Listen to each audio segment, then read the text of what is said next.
Radio-Télévision Charlie Logon, la voix de l'Afrique en Égypte. Différentes analyses. Maintenant, nous allons passer au deuxième point du débat. Les bases militaires françaises en Afrique, présentement. Vous savez, beaucoup de pays, aussi néanmoins, qui sont encore dans le franc CFA également, ont beaucoup de bases militaires françaises dans ces pays-là. Pourquoi un État n'a-t-il pas le droit? Pourquoi à chaque fois ces pays font appel aux bases militaires? Il n'y a pas une souveraineté d'armée dans ces pays-là. Pourquoi à chaque fois la France doit avoir ses bases encore, vu que vous êtes indépendant, c'est un État souverain? Pourquoi une autre base militaire dans ces États souverains? Ces États n'ont pas la capacité de garder leur propre sécurité pour qu'ils fassent appel à la France. Donc, si vous voyez que la France a toujours ses bases militaires en Afrique, c'est en commun accord avec le président, nos présidents en place. Oui. Si vous voyez un peu partout dans ces pays francophones, il y a des bases militaires. Donc, si vous voyez que la France a créé une base militaire quelque part en Afrique, c'est qu'elle est en train de garantir vraiment son intérêt. Oui. La France n'envoie pas par hasard l'armée. La France crée. Alors, est-ce que c'est la France qui envoie ou c'est à la demande des présidents africains? Des fois c'est pas à la demande des présidents. La France crée d'abord un événement, crée une rébellion, crée un événement, et après, elle oblige ces gouvernements à... Donc, d'habitude, tous ces pays africains ont signé des accords de défense avec la France. Oui. Tous ces pays africains francophones ont signé des accords de défense avec la France.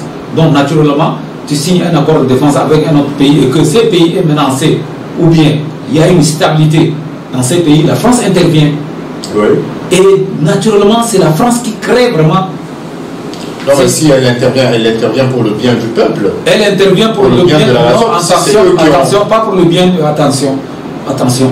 Notre temps, on nous disait que la France intervient pour garantir la sécurité de ces pays, mais c'est le contraire. Par exemple, en Centrafrique, la France n'a pas empêché un génocide, un crime. La France, la cause. Parce qu'ils ont dit qu'ils sont partis en Centrafrique, par exemple, pour une cause humanitaire, pour sauver des vies, pour un peu empêcher un génocide. Mais c'est le contraire. Sur le terrain, c'est le contraire. C'est-à-dire, est-ce que vous pouvez être... Non, mais c'est parce que les gens, la communauté internationale les perçoit comme des héros. Ils ont empêché un génocide en Centrafrique. Quel génocide, mon frère? Nous avons tous vu que la France a fait partie prenante contre tel et tel. Nous savons tous, en tant qu'Africains, vous le savez. Bon, moi je parle sur le point de ces bases militaires. Les bases militaires plantées en Afrique, bon, d'abord tous ces pays ont signé vraiment des accords militaires avec la France. Et la France crée vraiment des mouvements pour dire que tel les rébellions et tel le Boko Haram par-ci et par-là. Qui est Boko Haram? Boko Haram a été créé par la France. Et les rebelles ont été tous créés par la France. Si on sait que tel pays a des ressources naturelles, il faut créer des problèmes de pièces, il faut créer maintenant des problèmes pour faire intervenir la France. La France vient où elle exploite elle-même. Nous avons vu au nord du Tchad, ils sont en train d'exploiter l'or. Nous avons vu au Niger l'uranium. Nous avons vu au Mali, ils sont en train d'exploiter l'or. Vous vous rendez compte que ce sont des grands propos? Avez-vous des preuves de tout ce que vous êtes en train de dire? Parce que ce sont des grandes déclarations. Des preuves? J'ai des preuves, pourquoi pas? J'ai des preuves. Parce que dire nous avons vu, on a assez vu. Non seulement moi, tout le monde, même ceux qui n'ont pas été à l'école, ont vu des photos, même en voyant, voilà, au Mali, sont en train de creuser et faire sortir. Comment ça se fait que, par exemple, chez moi au Tchad, le nord, je connais bien le nord, il y a du sable. Comment on peut amener même des poclins et autres? C'est pour faire quoi? C'est pour creuser quoi? C'est pour creuser les piliers pour faire leur hangar ou bien creuser quoi, les poclins et autres. Les poclins, c'est pour les grands travaux. Souterrains, on creuse. Donc, pour vous, toutes ces bases militaires en Afrique, françaises en Afrique, c'est juste pour venir exploiter le sous-sol africain. Ouais. Ce n'est pas de la vraie, c'est pas de la bonne volonté. Jamais. Et moi, je vais vous dire, toutes ces bases militaires plantées en Afrique centrale, aucun président ici en Afrique peut les faire partir pour dire que non, partez. C'est-à-dire, ce sont quand même des pays souverains. Ils ont le droit aujourd'hui. Ils ne veulent plus de la France. C'est vous qui les avez acceptés. Nous avons vu Sékou Touré, nous avons vu Ngata Topapa qui a fait partir la France. Mais ce n'est pas la France en elle-même qui est venue assassiner ce président. Non, mais voilà. Mais en Afrique, c'est toujours comme ça. La France n'intervient pas directement. N'intervient pas directement. Par exemple, Ngata Topapa a fait partir les Français. Mais ils ont eu quand même un pion tchadien bien fabriqué en France et on l'amène, il monte un coup d'État. Un Français ne peut pas venir monter un coup d'État en Afrique, oui. Mais on amène leur pion. Oui, mais en tout cas... Nous avons vu Hissène Habré. Hissène Habré, c'est un nationaliste. Et Idriss Déby a étudié en France. Dès le retour, bon, ça ne marchait pas avec lui. Il a cherché à faire le coup d'État. Il n'a pas réussi à rentrer en Maki, au Soudan. Et après, il est revenu pour vraiment le renverser. Donc c'est un pion de la France. Les Français l'ont. Déby était à la frontière. Hissène Habré a quitté. Et tout récemment, en 2008, nous avons vu. Hissène Déby a été. La rébellion est rentrée dans la capitale. C'est les Français qui ont maté vraiment la rébellion. Merci pour vos éclaircissements. Donc, monsieur Omar Diapenda, est-ce que par rapport à ce que Mahamat Omar est en train de dire, est-ce que vous ne trouvez pas que les Africains également, ils sont aussi néanmoins responsables de leurs maux, de leurs problèmes en Afrique? Effectivement. Ils sont également, parce que tout le temps, dans tous les discours, on entend la France, c'est la France qui nous a fait ça, c'est la France. C'est un peu trop facile de jeter toujours la faute sur les autres. Oui, mais... Ne faudrait-il pas commencer d'abord par nous accuser nous-mêmes? La faute, on devrait de rejeter à chaque fois la faute sur les autres. Tout ça, c'est les Français. Mais effectivement, c'est les Français, eux, c'est leur intérêt qu'ils cherchent. C'est comme ça, même le diable. Le diable même, il dit, ne me blâmez pas, blâmez-vous vous-même. Voilà. Qui a vu le diable? Personne d'entre nous. Mais on fait tous des erreurs. On fait des crimes, des assassinats. Est-ce que le diable est venu te dire, fais ça? Non. On ne le voit pas. Il faut qu'on se blâme nous-mêmes. Aujourd'hui, le problème de l'Afrique, c'est des Africains. C'est les préfets qui sont là. C'est des anciens, les vieux loups. Ils montent des jeunes à leur façon. Aujourd'hui, ils apprennent les jeunes la corruption, la division, les intérêts, comment défendre les intérêts des autres. Comment on peut aujourd'hui en Afrique défendre les intérêts français? Comment aujourd'hui le peuple africain, lui, il n'est pas conscient aujourd'hui de ce qui se passe à travers ses frères, la trahison qui se passe en Afrique.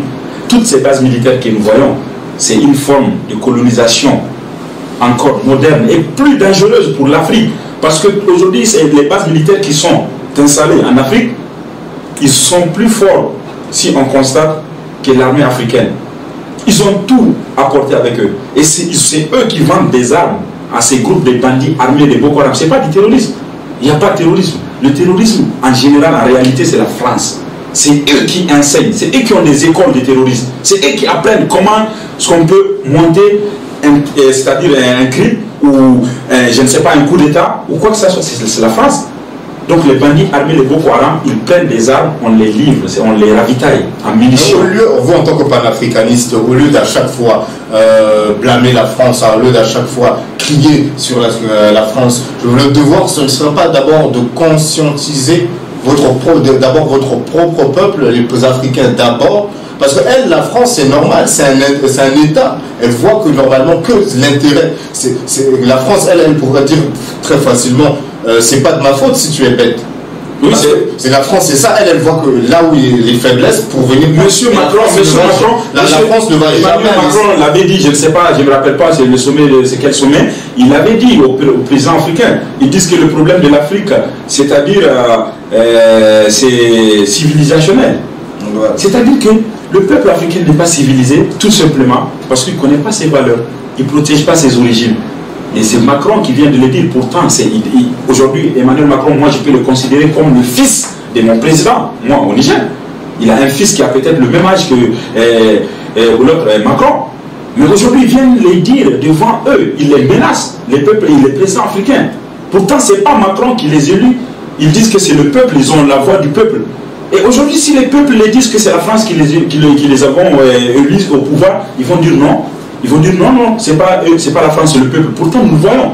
Macron les menace, personne ne parle. Ils ont divisé l'Afrique, les forces spéciales. Ils les ont envoyées aujourd'hui au Niger, au Mauritanie, comment dirais-je, le Burkina Faso. Ça, c'est les forces spéciales. Et nous avons aussi des forces, comment dirais-je, des forces prépositionnées. Peut-être, par exemple, le Gabon. Nous avons aussi le Sénégal.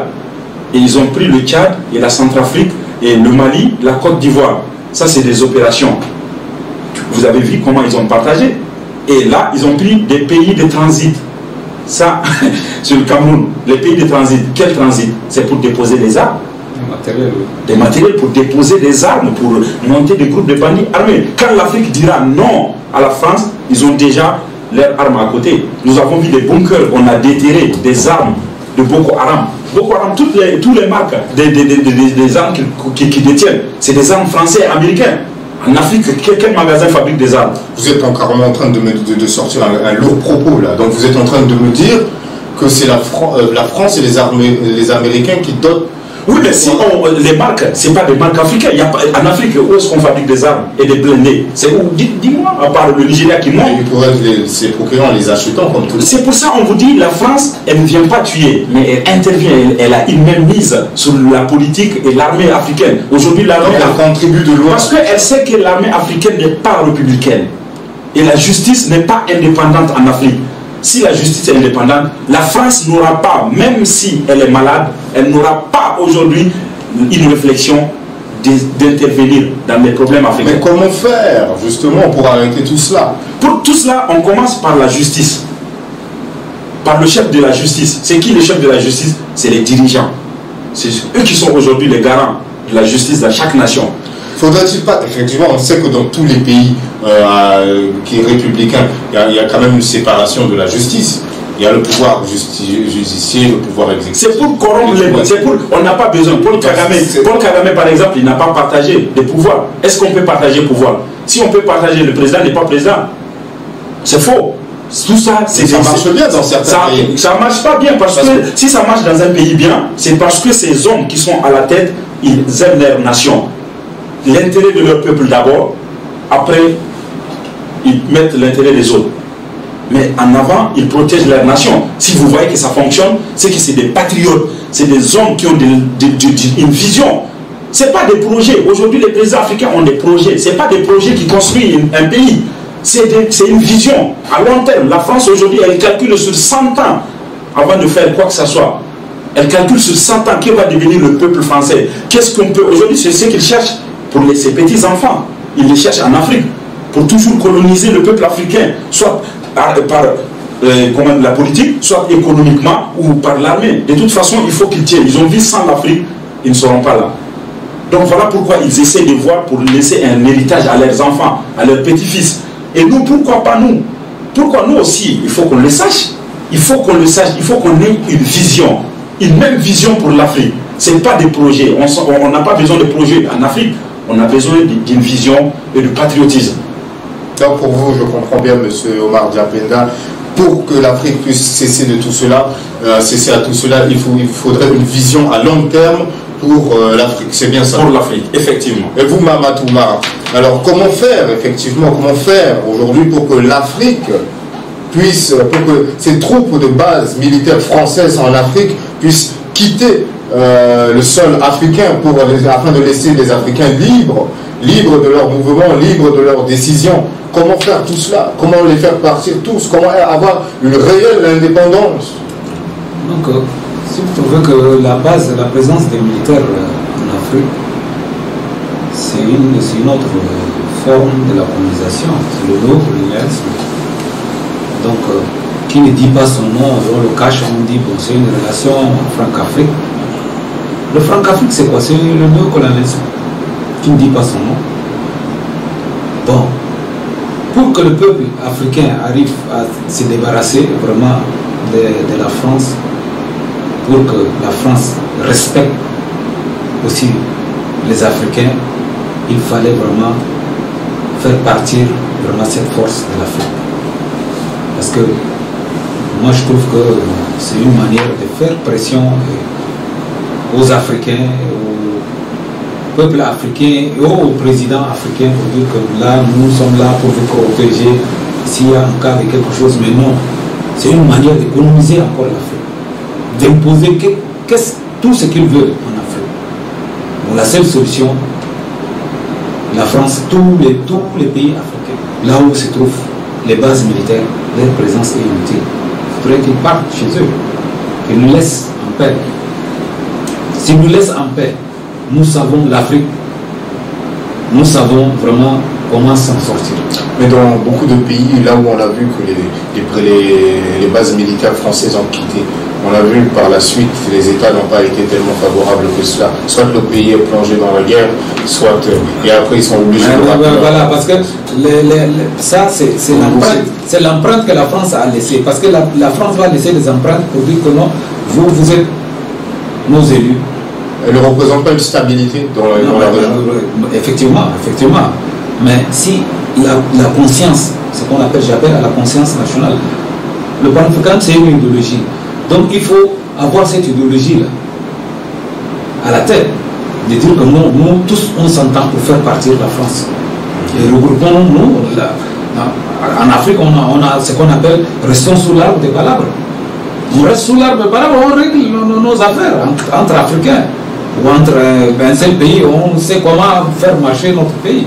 Mais seulement, on n'attend pas tous de la France. La France n'est rien. La France envoie ses militaires, la France des sociétés, la France cherche son intérêt. Mais la France, on ne peut pas dire, on ne peut pas accuser aussi tous les mots, nos mots, que c'est la France.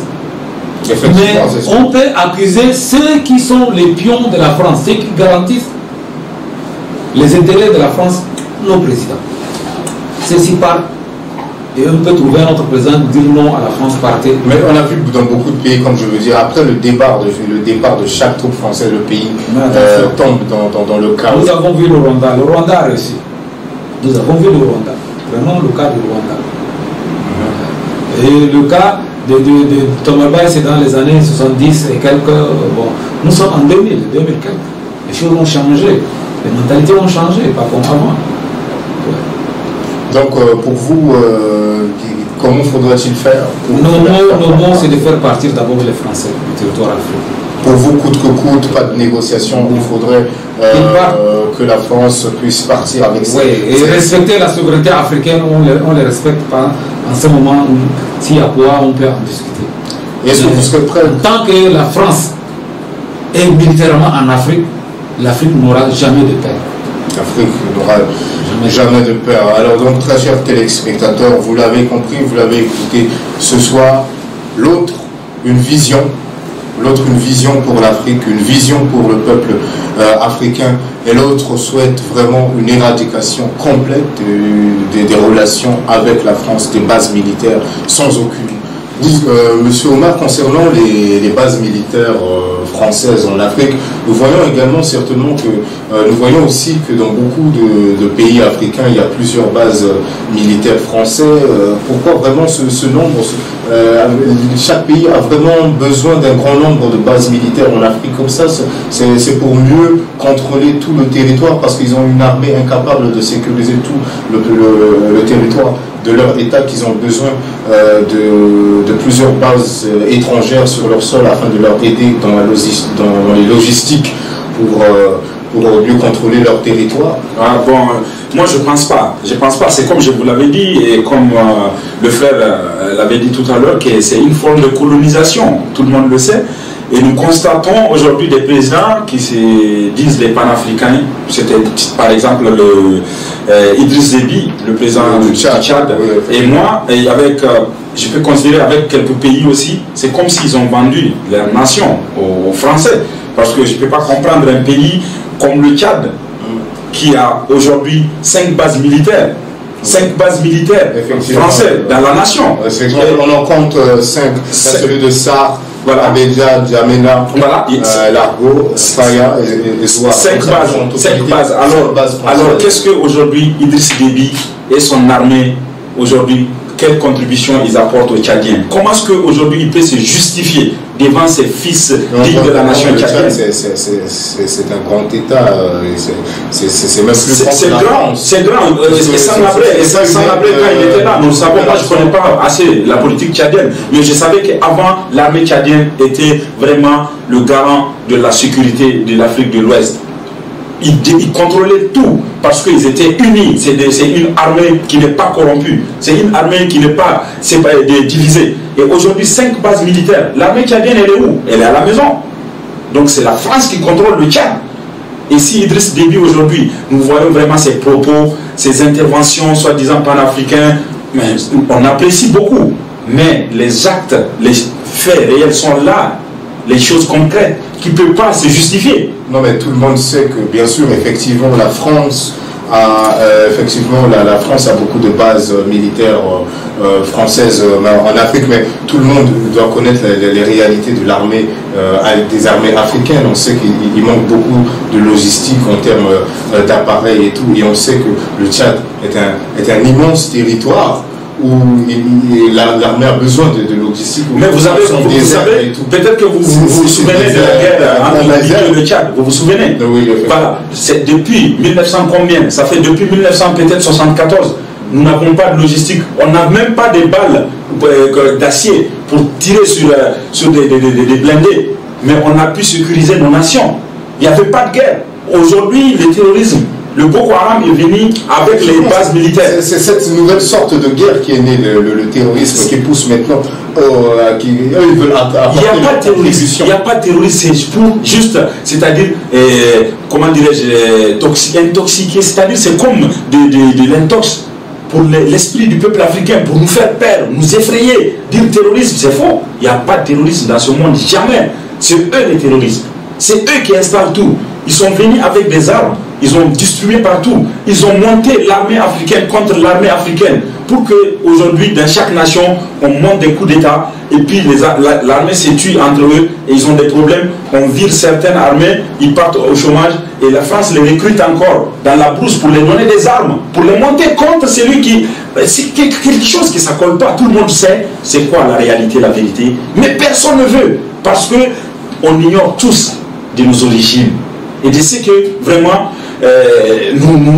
nous pesons. L'Afrique, le peuple africain a un poids aujourd'hui, un poids dans ce monde. Car l'Afrique, c'est le miroir de ce monde. Tout ce qui se passe dans ce monde, ça passe par l'Afrique. Vous qui êtes nigérien, parlons un peu de votre pays maintenant. Ici, au Niger, également, si on voit bien, il y a sur la carte que nous avons derrière nous, nous avons plus de 3 bases militaires. Au Niger, c'est la même chose que le Tchad.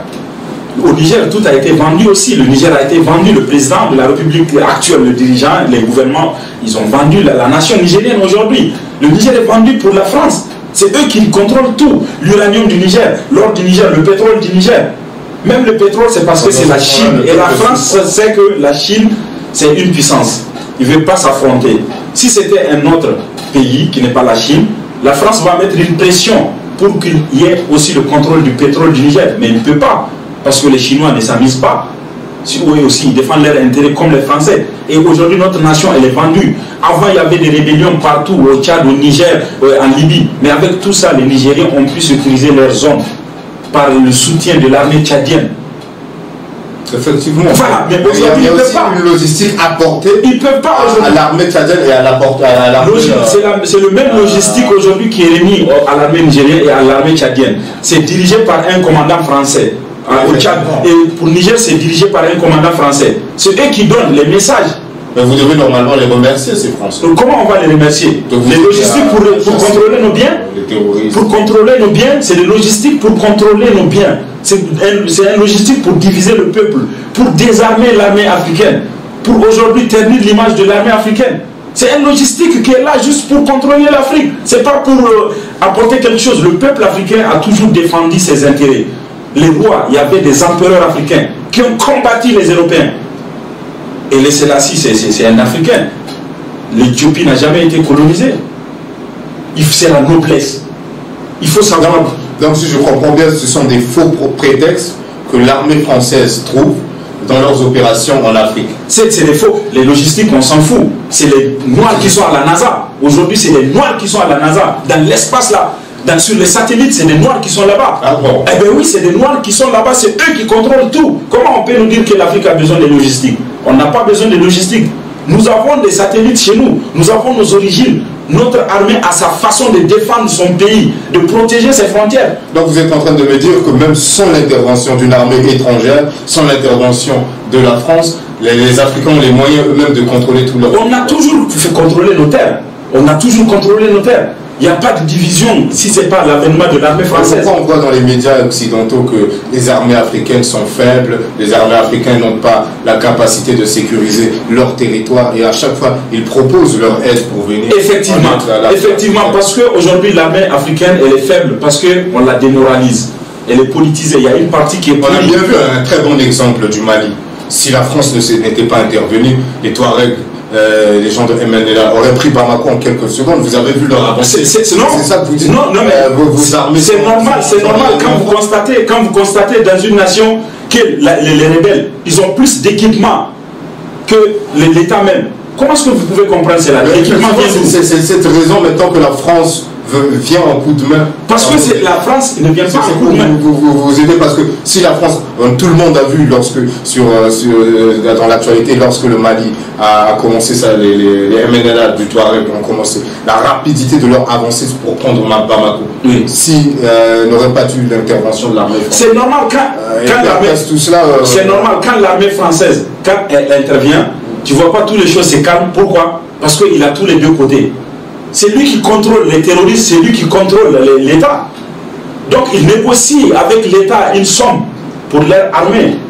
Ils font un marché. Si c'est OK, ils calment les autres, c'est eux qui les ont donné des armes. Les marques là, les Français ne savent pas que les Africains qui achètent des marques et des armes chez eux, ce n'est pas de l'État.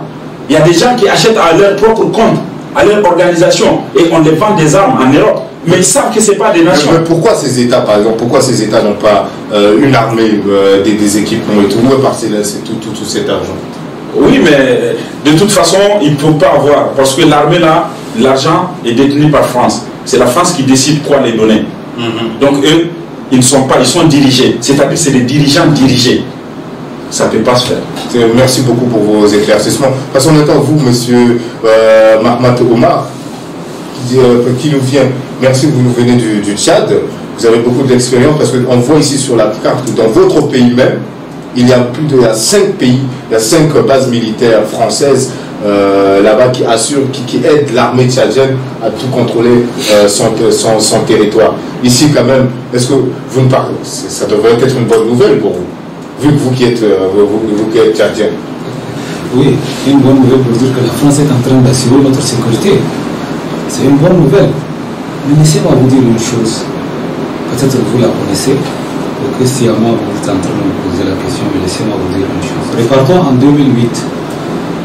Du moment où Idriss Déby a été attaqué jusqu'à la présidence pendant 3 jours par les opposants tchadiens, la rébellion tchadienne, c'est la France qui a bouté hors du territoire tchadien la rébellion. Mais par rapport à quoi? Idriss Déby a porté plainte contre la France sur le problème d'art Josué, les Français qui essayent de vendre les enfants de Darfour et de l'Est du Tchad. Il a porté une plainte contre la France. Les Français ont vu que vraiment leur intérêt sur le pétrole tchadien était très minime. Il a fallu accélérer la rébellion tchadienne, accélérer Idriss Déby. On le retire pour dire non, écoutez, si vous voulez qu'on repousse la rébellion, vous devez nous augmenter l'intérêt, le pourcentage dans le pétrole et le problème de la plainte. Il faut effacer cette plainte. Chose faite, la rébellion a été poussée. Le nombre de bases militaires ont été multipliées. Pourquoi? Au nord, à Faya, on dit à Idriss Déby non, parce que la Libye est en feu et en flamme, on va assurer votre sécurité là-bas. On met une base. À l'est, à Abéché, on dit non. Peut-être qu'il y aura prochainement une autre rébellion qui va venir. Au sud, à Assad, on dit non. La Centrafrique qui est là, peut-être il y aura une rébellion. Il faut qu'on mette assurer votre sécurité parce que vous êtes un bon élève de la France. Mais non. À Faya, on le sait. L'opération Barkhane est en train d'exploiter l'or là-bas.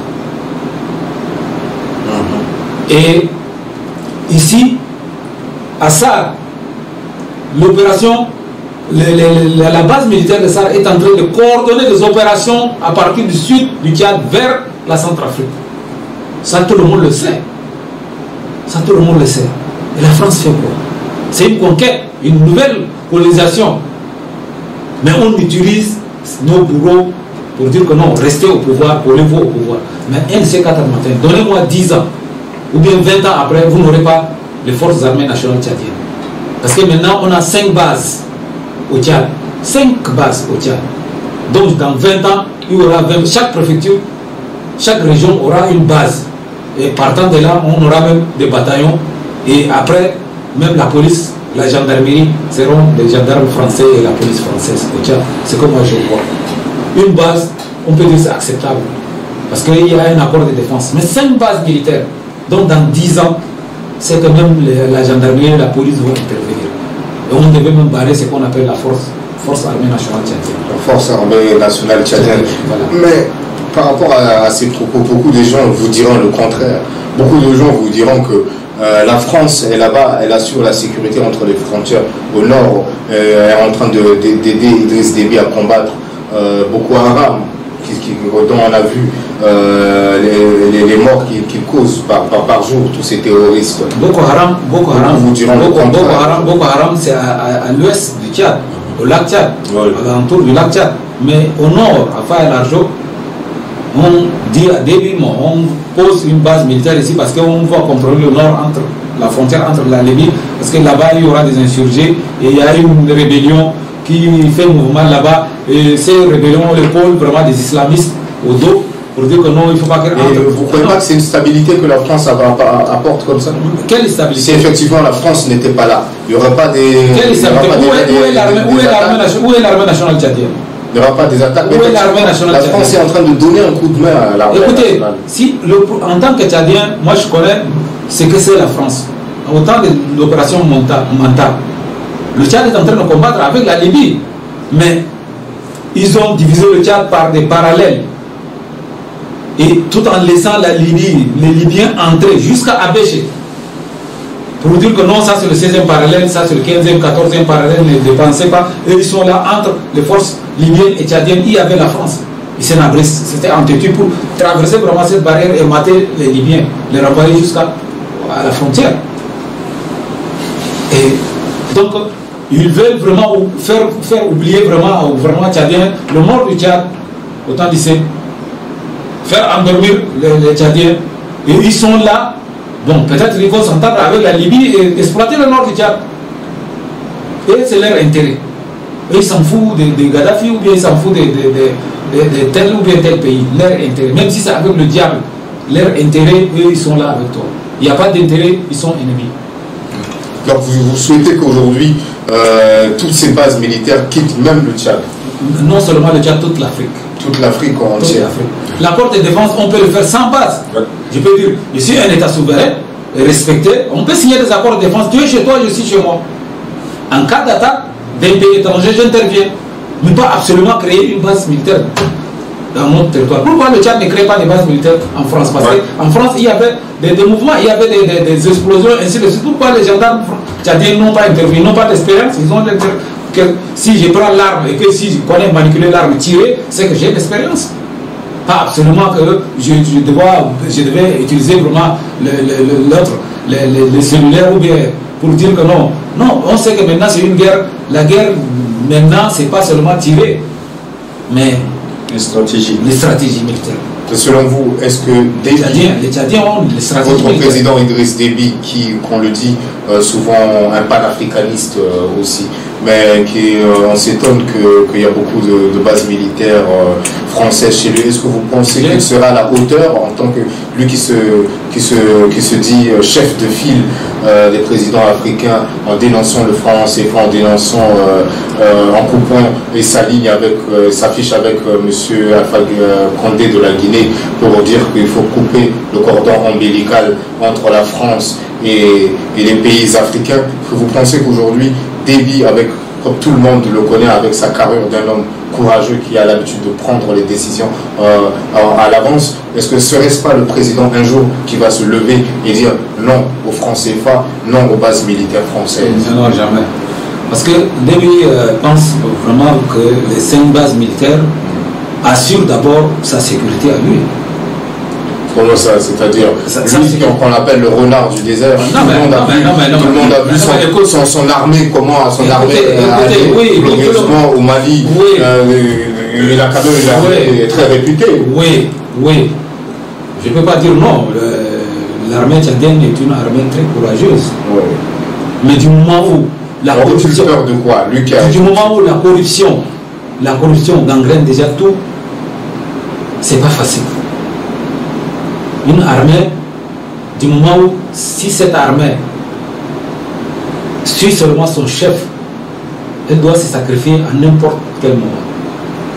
Mais ici, en ce moment, c'est une minorité au Tchad qui peuvent prendre l'arme et aller combattre. Ce n'est pas tous les Tchadiens. Donc, Déby voit en ça un grand mal. En ce moment, si pour dire que non, il y a une opposition et que l'armée tchadienne doit aller combattre, ce sont clans et la famille qui vont aller au combat, pas tous les Tchadiens. Ces Tchadiens qui sont là au Tchad, qui ne parlent pas, sont considérés comme des opposants. Je suis Tchadien, je connais. Sont considérés comme des opposants. Vous êtes en train de dire que Idriss Déby aurait-il peur de faire partir les bases militaires françaises? Effectivement. Effectivement. Non, là, mon frère, là, laissez. Idriss Déby ne peut pas faire partir les militaires du territoire. Vous êtes en train de dire que là, Déby n'aurait-il pas confiance en son armée et aurait plus confiance à l'armée française, que sa propre armée qui le protège de son pays, de son État? Oui, parce que c'est l'armée française qui le met au pouvoir jusqu'à maintenant 27 ans au pouvoir. C'est pas son propre armée. C'est pas son propre armée, mais on l'a vu, il a maté depuis. C'est comme les gens l'appellent souvent le renard du désert, ou bien un chef de guerre déguisé. Ne prenez pas ce qu'on appelle le mercenariat et le nationalisme. Combattre pour sa nation, on a vu ça entre le Tchad et la Libye. Ouais. Mais aller en mercenariat, c'est autre chose. Aller en mercenariat, c'est autre chose. Oui. D'accord. Donc, pour vous, selon la question que je vous ai posée, ce ne sera pas un grand matin qu'on peut se lever, regarder à travers les infos que Déby aurait pris une décision pour chasser les bases, pour faire les bases militaires françaises et renier aux francs CFA. Pourtant, il a eu le courage. C'est lui qui fait partie de l'un des présidents français à avoir dit ça devant un des journalistes français même. Mon frère Déby, je vous dis qu'il donne des déclarations dans la lumière et dans l'obscurité. Déby a dit un jour qu'un constitutionnaliste français m'a obligé de changer la constitution tchadienne. Imaginez, un président à la télé, un constitutionnaliste que je ne connais pas de nom, est venu m'obliger à changer la constitution du Tchad pour me permettre de se maintenir au pouvoir. Un président qui donne de telles déclarations. Donc, n'imaginez pas qu'un de ces 4 matins, Déby va faire partir des Français. Ce n'est pas Déby, c'est un autre président peut-être. Nous avons tous écouté l'autre jour cette interview du président tchadien qui a déclaré que c'était un Français qui était... Que je ne connais pas le nom lui-même, qui l'aurait obligé à changer la constitution. Donc le Tchad, c'est une préfecture. Ce qui est vraiment malheureux d'entendre sortir cela de la bouche d'un président. Si vous voyez qu'il y a 5 bases, donc c'est peu. Il devait avoir 14 bases dans chaque préfecture. Dans chaque préfecture. Et d'ici 10 ans, 20 ans, il y aura de la gendarmerie française qui sera opérationnelle, la police française, la police de la circulation française au Tchad, ainsi de suite. Mais ça, c'est vraiment une colonisation. Du moment où on oblige de changer la constitution, un Français qui oblige un Tchadien de changer la constitution, donc ne vous attendez pas de surprise. Ouais. Si vous avez 5 bases, c'est peu. Ouais. Donc, à terme coup, on peut juste appeler ça une nouvelle néocolonisation, une nouvelle manière de coloniser encore, de recoloniser l'Afrique, malheureusement. Mais les Tchadiens, il y a des jeunes Tchadiens courageux que je les salue depuis vraiment le studio de Charles Lebon. ils sont très courageux, qui cherchent toujours à dénoncer ces faits. Ils sont là, que je n'arrive pas à les citer normalement, ils sont nombreux à dénoncer ces faits. Très courageux. Ils dénoncent vraiment de tels faits. Ils sont là. Et un de ces 4 matins, Inch'Allah, la raison... Puisqu'on a l'occasion de vous avoir encore sur le plateau, est-ce que vous, selon vous, vous qui êtes tchadien, est-ce que Idriss Déby mérite bien son poste de chef d'État, de président du Tchad? Est-ce qu'il est vraiment partagé également par les Tchadiens? Parce qu'on voit un peu qu'il a une sorte de popularité un peu en Afrique. Mais écoutez, il a eu une popularité. Tout Tchadien de bonne moralité est appelé à devenir président. Ça, il est tchadien, il est de bonne moralité, il peut devenir président. Mais l'idéologie, son idéologie. Parce qu'il a été beaucoup apprécié en Afrique. Oui, sur le plan, je ne peux pas vous dire le contraire. Je ne peux pas vous dire le contraire. Sur le plan international, Déby est apprécié. C'est bon. Bon, ça me fait l'honneur. En tant que Tchadien, on me dit que non, mon président est apprécié. Mais sur le plan intérieur, là où la corruption a gagné toute la classe. La corruption est devenue, et le favoritisme est devenu vraiment monnaie courante dans ces pays. Du moment où tu es habillé en veste en dehors de chez toi, on t'apprécie, mais quand tu rentres chez toi, tu dors sur une natte. Alors, ça c'est un adage africain qui dit ça. On peut sortir en dehors bien habillé, avec des vêtements, mais arriver chez soi, on dort sur une natte, c'est ça Idriss Déby. Idriss Déby sur le plan international est apprécié. Et ça me fait l'honneur quand on me dit ton président a fait ça me fait l'honneur. Mais intérieurement, le peuple tchadien souffre, le peuple tchadien est bâillonné. Le peuple tchadien est comme... c'est un peuple qui est emprisonné. Oui. Donc aurait-il pris son peuple en otage?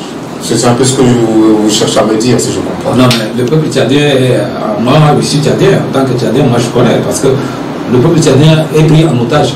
Laissez-moi vous dire que depuis quand vous avez écouté que la société civile a manifesté ou bien a réclamé quelque chose, c'est son droit le plus élémentaire. Vous avez vu la société civile comme ça dans la rue pour dire que non, ils seront matés à balles réelles. Où est la liberté? Je vous ai amené l'or et la liberté. Ni or, ni argent, mais la liberté. Où est cette liberté?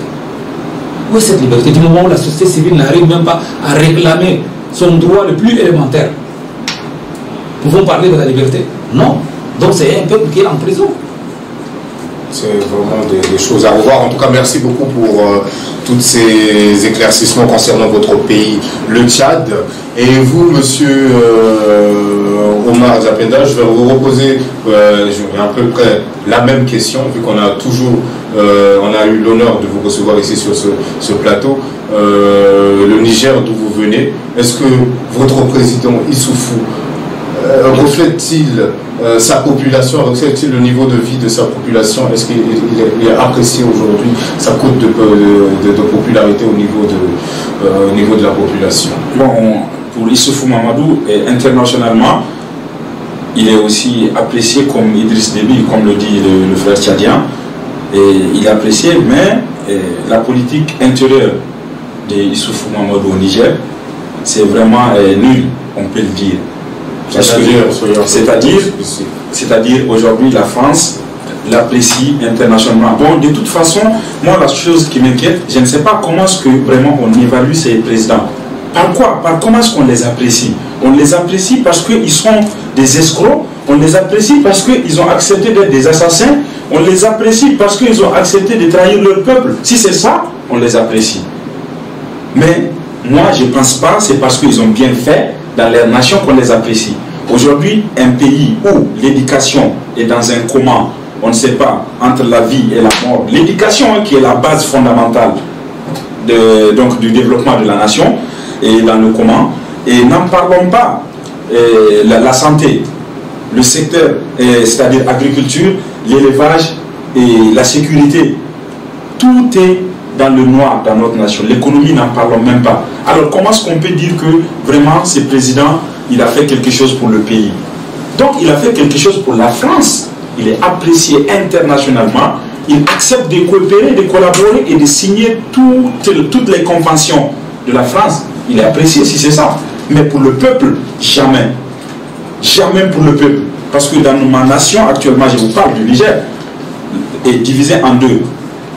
Si je vais vous dire une chose, il y a l'opposition et le parti au pouvoir. Issoufou Mahamadou et Hama Amadou. Ils sont tous des Nigériens, des fils dignes de la nation du Niger. Hein? L'autre est à l'opposition et l'autre il est au pouvoir. Et ils ont passé 7 années, 7 ans, ils ont des problèmes, des conflits entre eux, juste pour plonger le pays dans le noir. Mais ils ne sont pas capables d'être reliés l'un envers l'autre pour 2 mois pour solutionner et stabiliser et faire grandir la nation. Mais chacun se préoccupe de ses tripes. Mais c'est des personnes qui ne vont jamais apporter, que ce soit Hama Amadou ou Issoufou Mahamadou. Personne d'entre eux ne pourra jamais aujourd'hui unir le peuple. Parce qu'eux-mêmes, ils ne s'unissent pas. Eux-mêmes, ils ne s'aiment pas. Donc ça ne peut pas se faire. Il faut qu'on s'aide d'abord entre nous, aimer notre nation pour l'aider à se développer. L'appréciation qu'on les fait sur le plan international, ça c'est autre chose. L'opinion internationale, je ne sais pas de quoi, l'indice de développement humain nigérien, quand on dit ça à monsieur le journaliste, tu le sais toi-même, ça va t'étonner. Alors si on apprécie aujourd'hui Issoufou Mahamadou, pourquoi? Un président qui passe toute sa vie à voyager dans l'avion présidentiel en consommant du kérosène, et puis il paye les taxes dans les aéroports, les espaces aériens qu'il traverse, c'est payant. Tout ça, c'est au dos de l'État du Niger. Et il sait que son pays est le dernier au monde. Si c'est des hommes souciés, il va vendre cet avion ou d'arrêter de voyager et aider sa nation, diminuer son salaire et diminuer le salaire de ses ministres, de ses fonctionnaires pour appuyer l'éducation, au moins que les Nigériens puissent accéder à une très bonne éducation. C'est simple. Ils n'ont pas le patriotisme, ils n'ont pas de vision, ils ont des projets. C'est ce que je vous ai dit. Et la Constitution est à leur faveur. C'est le peuple qui vote des lois, mais c'est les dirigeants africains qui sont capables, les politiques, de changer ces lois à leur façon à la minute suivante. Ce n'est pas pour voir consulter le peuple ou le Parlement, non. C'est le peuple et le Parlement, soi-disant, et les constitutionnalistes qui font les constitutions. Mais c'est la politique et les politiciens et les dirigeants qui sont capables de changer cette loi à la minute suivante. Donc on ne peut pas évoluer de cette façon. Il faut qu'on respecte. Merci pour tous ces éclaircissements concernant votre pays, le Niger. En tout cas, merci beaucoup, très chers téléspectateurs, d'avoir été avec nous. Nous avons parlé de beaucoup de choses ce soir. Nous avons parlé du franc CFA, des bases militaires françaises en Afrique qui, malheureusement, est un mal pour l'Afrique. Nous avons eu les détails de nos différents analystes qui sont aujourd'hui, qui ont accepté de venir débattre avec nous sur le plateau. Pour vous les téléspectateurs, je répète, nous étions ce soir avec à ma droite Mahamat Omar qui nous vient du Tchad et à ma gauche M. Omar Diapenda du Niger qui ont accepté aujourd'hui ce soir de venir rester avec nous, débattre des problèmes concernant notre continent. Parce que ici, chez nous, Charles Le Gaulle, le savoir est un droit et il le mérite pour tout le monde. Merci beaucoup, à nous retrouver ultérieurement dans nos nouvelles éditions le vendredi prochain. Merci beaucoup et très bonne journée, bonne soirée à vous.